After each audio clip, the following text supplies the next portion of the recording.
My journey for Andrews University started 10 years ago in August 24, 2009. I was actually forced to come to Andrews University.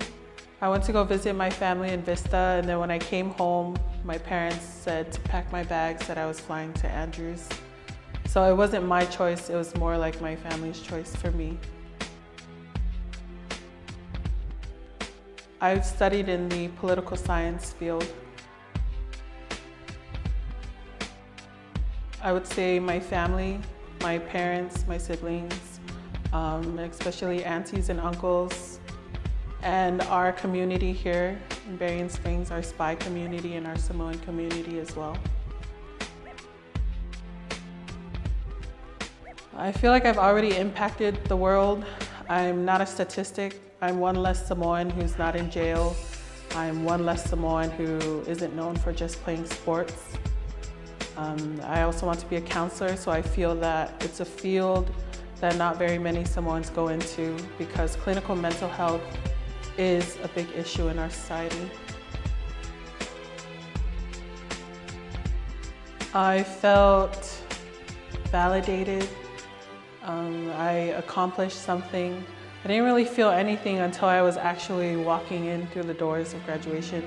I felt excited, I felt proud, I felt happy for not just myself, but for my family and for my Samoan community that I was able to accomplish this milestone. I was nervous. One of the main things that went through my mind was, I actually did this. And then the second thing that went through my mind was, don't fall. Because everybody is watching you, so I think that's basically what was going through my mind. When they said my name, they really butchered my name, so I was kind of laughing, but what went through my mind was that I finally did this and what is going to come next into my life.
So the party was very eventful. My auntie Cindy, which is my dad's younger sister, was the MC.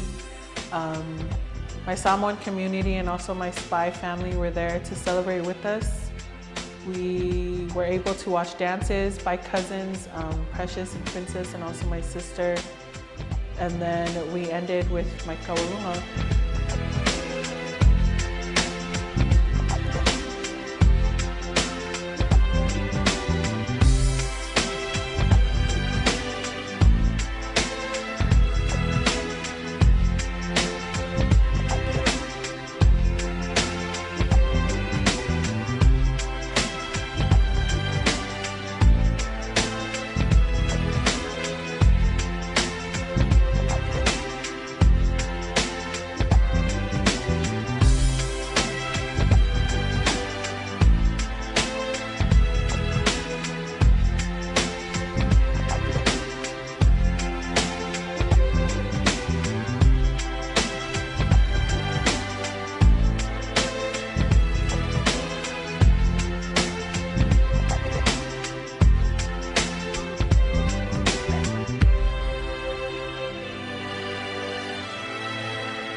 for my kawalunga, that's not how it was supposed to end.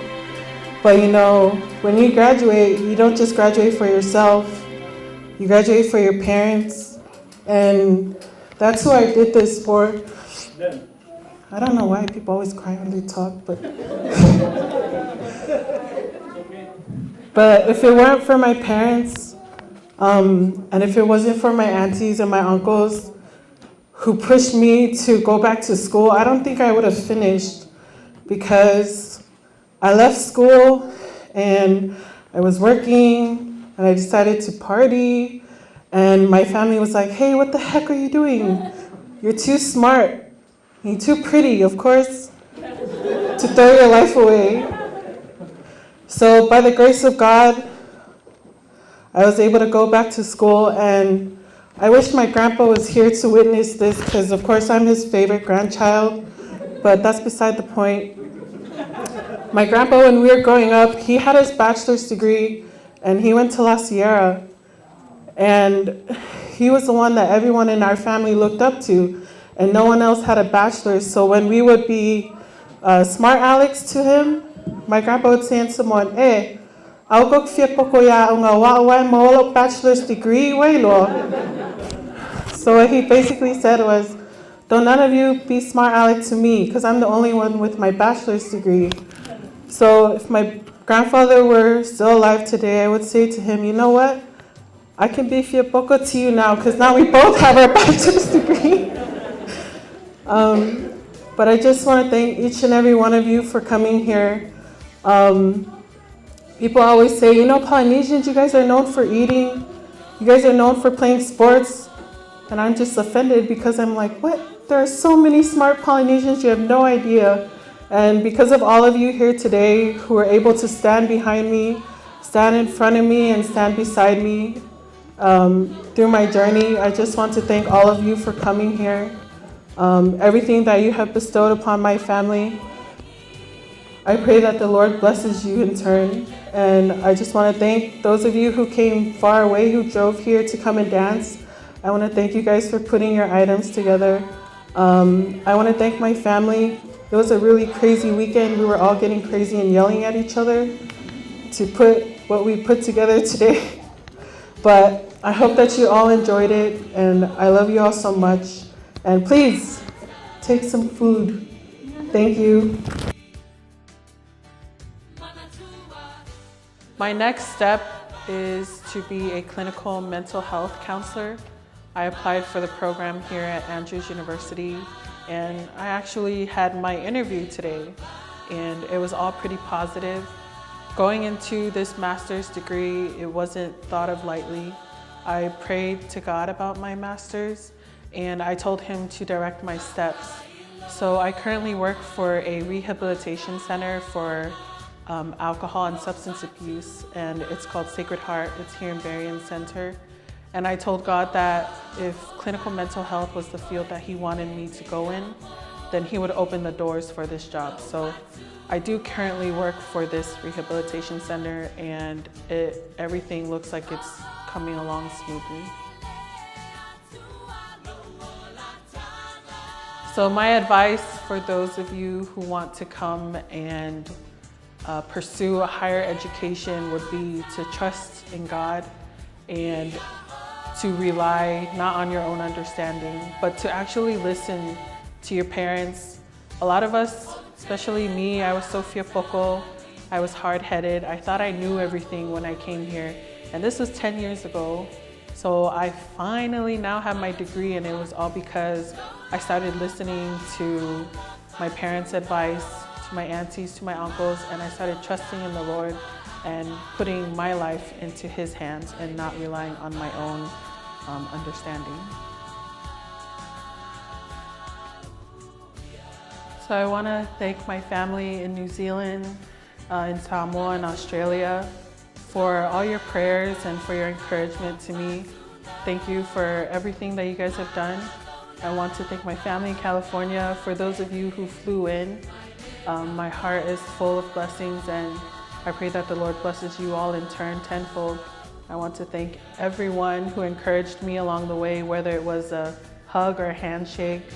or telling me what am I doing with my life, or people who kept pestering me and saying, when am I going to go back to school. I also want to thank my home church at New Hope.